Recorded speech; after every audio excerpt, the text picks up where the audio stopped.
Tales from Azeroth.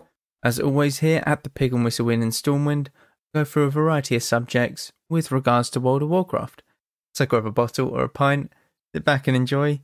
Today we're going to be going over WoW news, mainly because there's some big news that has been announced, but obviously there is a load of other smaller news just with the game in general. We will obviously start off, as we always do, with the weekly retail stuff. So you have 3 world bosses up for this week. They are Arona Marnos, Antros, which is in Zereth Mortis, and Morgeth, which is in the Moor. You can get loads of pieces of gear from them, conduits, anima. Make sure you do them. They are very nice to do, and it doesn't take you very long at all. You have the solo shuffle as well as the brawl for this week being South Shore versus Torra Mill. Now, Torra Mill is the South Shore zone, or of course it is. It's the zone that is just north of Arathi Highlands, and it's basically a 40 versus 40 team deathmatch. You need a certain amount of kills to win, and yeah, it's that simple. If your PC can't handle this, it's probably best to skip it.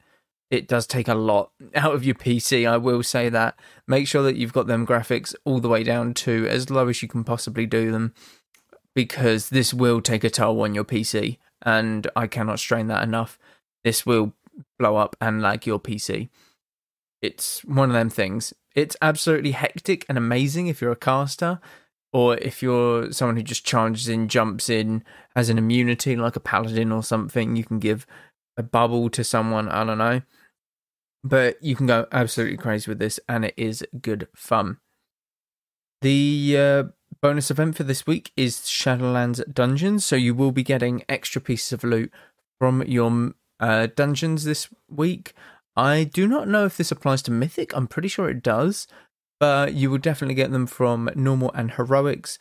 So if you want to get some rep or whatever, definitely head on into dungeons and, get that extra piece of gear. Maybe gear up another character of yours. So the news this week. Now, there's obviously some massive news later on, and that will be the last thing that I come to. But we're going to go with the smaller pieces of news first, the, less significant, I guess.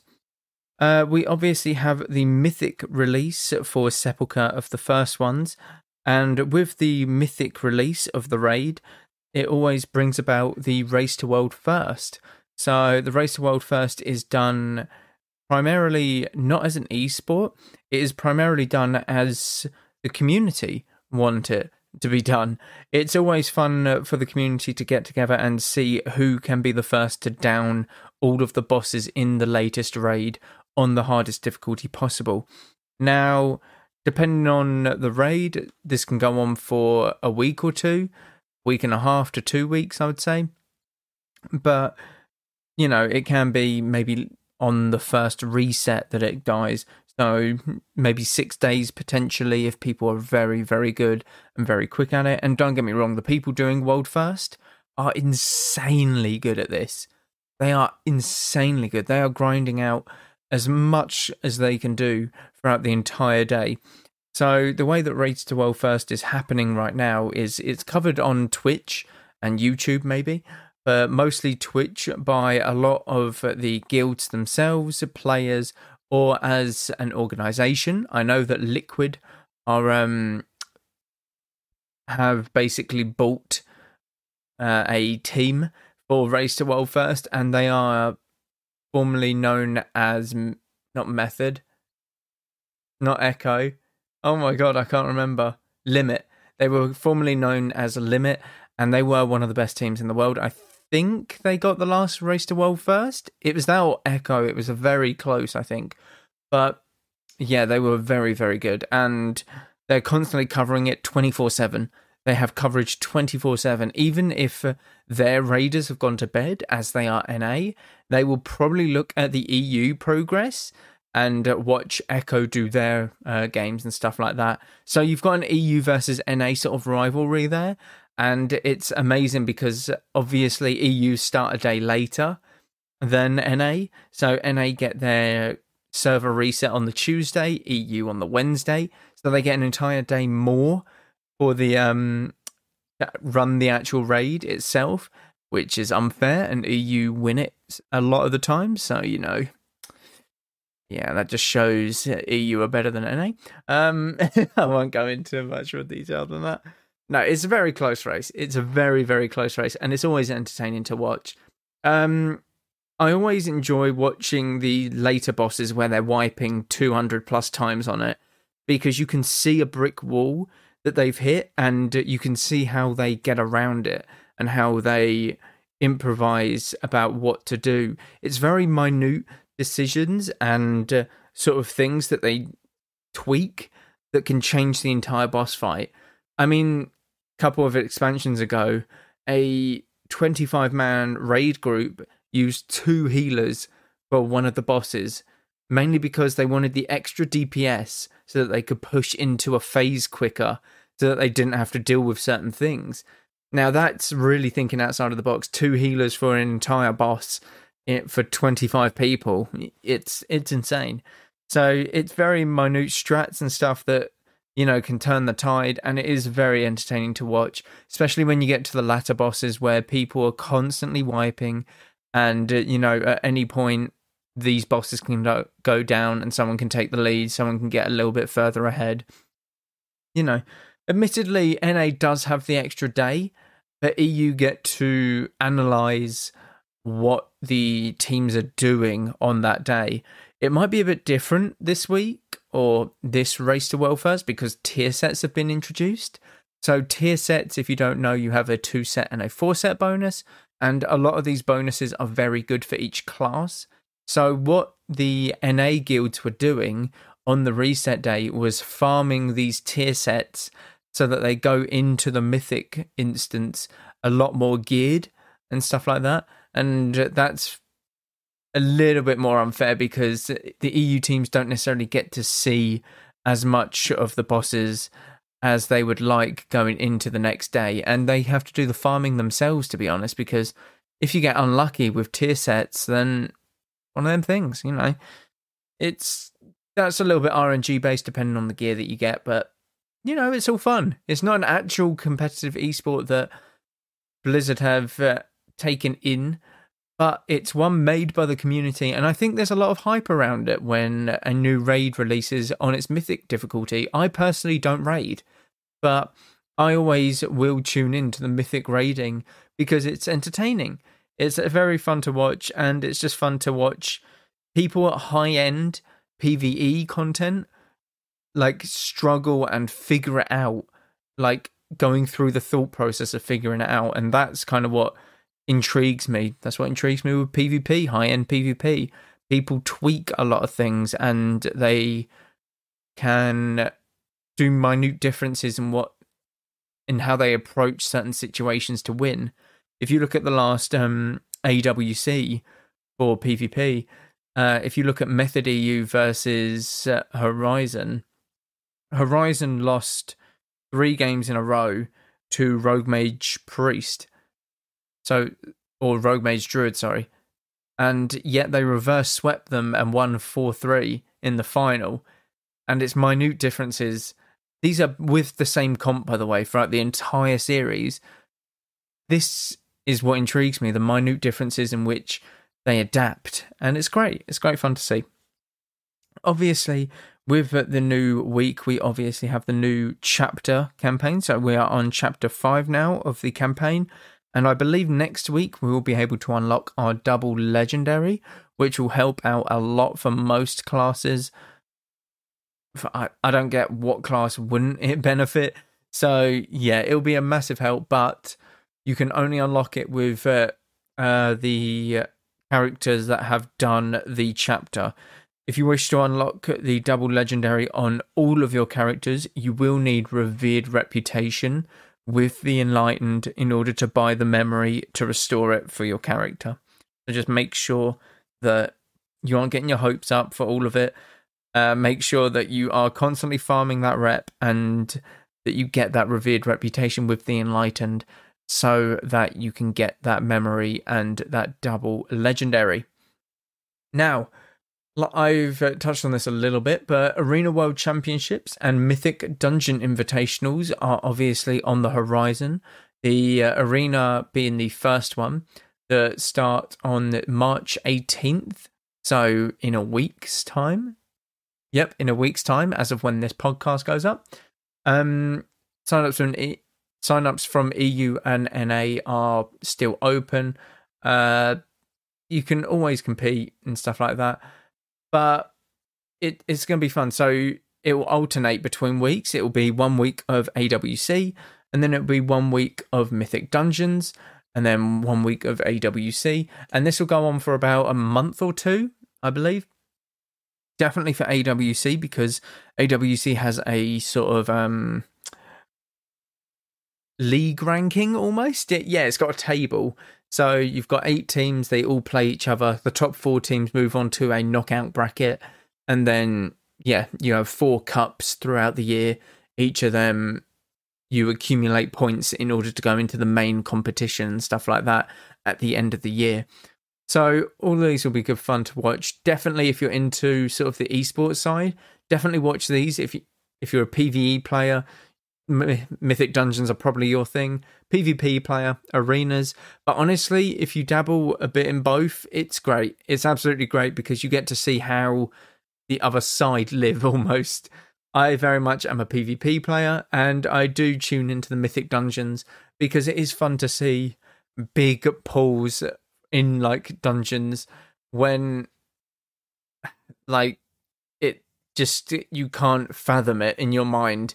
When you're like pugging a group or something, you can't imagine like the tank pulling 20, mobs or something on top of each other, and you just cleaving them all down and doing like 100k plus DPS. Like, it's insane. So it's always good fun to watch and tune into the other one. But definitely don't miss them. It started on the 18th of March for the arenas, and it starts on the 30th of March for the Mythics. Actually, wait, okay. No, so 2 weeks after the start of the Arena World Championship, it will be the Mythic Dungeon, so you will have the week in between to wait, unfortunately. For WoW Classic, you have Zul'Gurub that is now live, so that's technically Phase 3 is out. Her card does a little bit different things. You get an extra piece of loot as well, I believe. So all good there. Zul'Gurub is a nice catch-up raid for those in Season of Mastery. You also have, I've forgotten what it is. Zulaman. That is now on the PTR for Burning Crusade. PTR? Yeah, I said PTR already. Zulaman is on the PTR for Burning Crusade. There we go. Sorry about that. So make sure if you are an avid fan of testing out the raids and stuff like that, getting used to them, you can learn the tactics while you're on the PTR. So when it goes to live, you can immediately jump in and destroy absolutely everything that is in that raid. Go ahead, it's good fun. And it's good fun to just play, like, piss about with your mates or whatever. If, you want to hop in there as a guild with some very good gear and stuff like that, go for it. It's all good fun. Now, the big news. The big news here is the bombshell that they dropped earlier this week, I believe around the 7th, I think it was. So they dropped a forum post saying, "Save the date, the future of Warcraft. For nearly 28 years, the Warcraft universe has ignited imaginations across the globe through rich storytelling and expansive worlds. It has built the very foundation of World of Warcraft and Hearthstone, providing entertainment, community, and competition for millions globally. This year, we have a lot of exciting news in store for the heroes of Azeroth and the patrons of the Hearthstone Tavern." Now, there is, on March 15th, for those who do enjoy Hearthstone, they are doing some announcements for that. They're going to be talking about the next, or the first of 3 expansions this year. But what we're looking at is the worlds of World of Warcraft. On April 19th, the World of Warcraft development team will reveal the next expansion. We're excited to show you what we've been working on and where your adventures in Azeroth will go next. Until then, we hope you're enjoying Eternity's End, the newest content update and final chapter of the Shadowlands saga. The heroes of Azeroth have been called to this intriguing new land of Zereth Mortis to thwart the jailer's efforts and stop him from rewriting reality as we know it, etc. So, yeah, we get a WoW expansion reveal on April 19th, just over a month away. Now, I'll be honest, when I first saw the date that it was going to be announced, it was a little bit disappointing. I was hoping that it would be, well, when the Hearthstone one is, the 15th. I thought it would have been March, late March, like latest. So over halfway through April is a bit disappointing. But what I'm hoping for in this expansion release, is it? Reveal, sorry. Is definitely not releasing on the 19th. Do not quote that at all. So the reveal on the 19th, for it to be a late reveal, late in terms of we would already know what the next expansion is if BlizzCon were happening like constantly and COVID didn't happen, we would have known what the next expansion is 5 months ago. That's insane to think.